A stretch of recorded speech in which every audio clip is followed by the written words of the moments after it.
আসসালামু আলাইকুম এভরিওয়ান। সবাই বলেন তো এটা আমি কী রেডি করছি। আমি জানি আমাদের খুলনার মানুষ এগুলো না চিনলেও চিনতে পারে, কিন্তু নরসুন্দর আপুরা ভাই বোনেরা ঠিক চিনবে। এটা একটা অনেক মজার রেসিপি। যারা যারা শুটকি মাছ পছন্দ করেন তাদের অনেক মজা লাগবে, কিন্তু যারা শুটকি মাছ পছন্দ করেন না এটা তাদের কাছে ভালো নাও লাগতে পারে।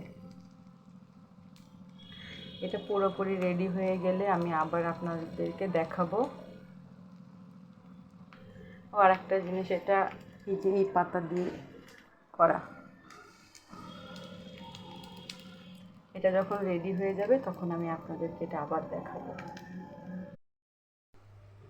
দেখেন এটা এরকম হয়েছে দেখতে, ফাইনাল লুক। নরসুন্দর আপুরা অবশ্যই বুঝতে পারবেন এটা আমি কি বানিয়েছি। তো কমেন্টস করে জানাবেন যে আসলে এটা আমি কি বানালাম। আল্লাহ হাফিজ এভরিওয়ান।